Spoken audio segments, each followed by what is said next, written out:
It was a dark and rainy day in February, when I was hit by a small pickup. February 15th. I was told I flew 15 feet before landing smack on my head. Apparently the driver was drunk and didn't see me crossing. I don't remember the day at all. 4 weeks I slept, in a coma that many feared I would never come out of. I was placed in a ward of children and teens with major bodily harm or diseases. My roommate was a boy named Mason. I never did find out his last name. For the time in which I slept, he found out bits and pieces of me, from my various visitors, my favorite color, what music I liked, and other random things. The day I woke up, I was showered with love and attention from my family, and it took me almost an hour to realize the presence of the boy laying in the bed beside me. He flashed me a lopsided grin and quietly went back to the book he was reading.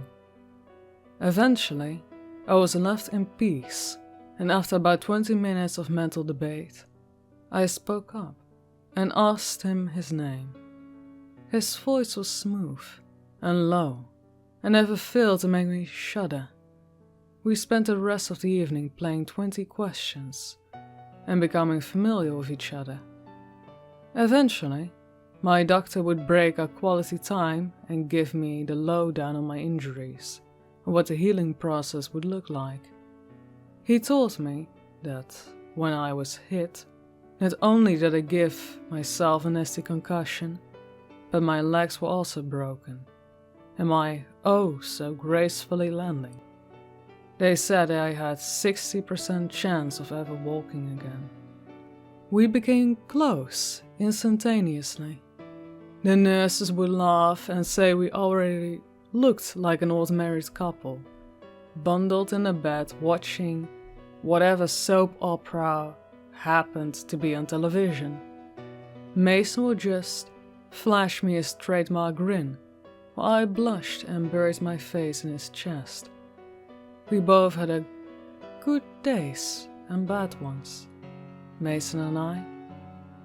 On a particularly tough day of treatment for him, we both lay together, with him trembling in my arms. I never forgot the feeling of his soft hiccups, or the knot in the pit of my stomach. I finally got up the courage and asked him the $1,000,000 question. He had Hodgkin disease. I don't think either of us slept at night. While my legs were transitioned from casts to braces, Mason's chemotherapy began. However, without fail, when I come back, frustrated or in tears, over a difficult session of therapy, he'd be there to comfort me. Over the weeks, the chemos began to take its toll. His brown curls tinted to almost nothing. Dark circles took permanent residence under his eyes, and the skin turned as pale as snow as my legs grew stronger. The day I was released no longer seems like something to look forward to.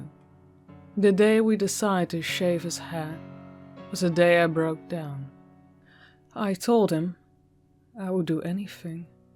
Give blood, bone marrow, anything to make him get better faster. But he just shot me his smile that instantaneously made me melt and wipe my tears away. 60%. Mason had a 60% chance of beating his demons. Same as me. On May 12, I was officially released from room 104. I would walk with a limp, most likely for the rest of my life. Almost every other day, I would visit Mason. Each time I would leave, we would take pictures together. Over the month, I could compare our first picture and the most recent one, I see how much he was deteriorating. It was heartbreaking. August 17 was the first time I lost him. Overnight, a high fever had broken out and his heart stopped for 4.5 minutes. Those were the worst minutes of my life.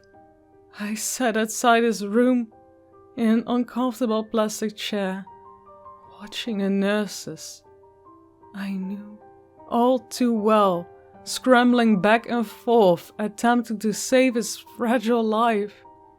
It didn't leave his side until he squeezed my hand, winked, and told me to go home and take a shower. After that, I vowed I would never let him alone again. I guess the odds weren't in Mason's favor, for by the time Thanksgiving came around, he was almost a skeleton. But I didn't care.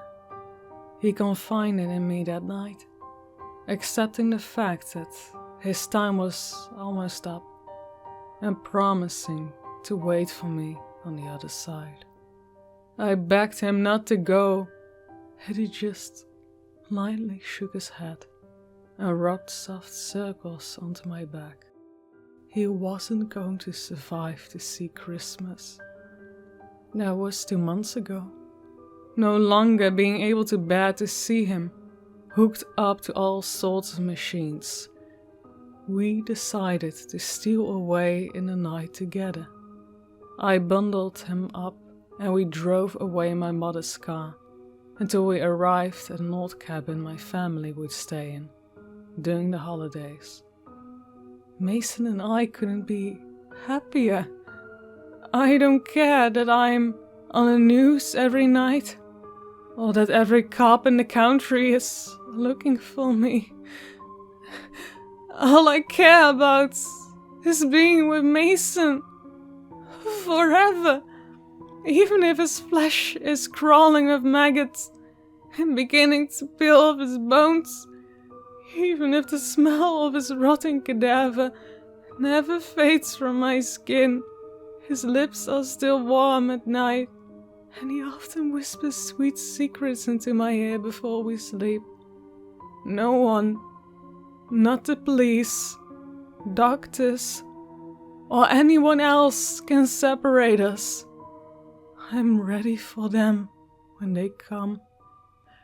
I made sure to bring a sharp scalpel I could find when we left the hospital. But until then, I lay in Mason's arms. Or at least what I think were once his strongest appendages. And we'll talk all night until it takes me away. We'll be together forever.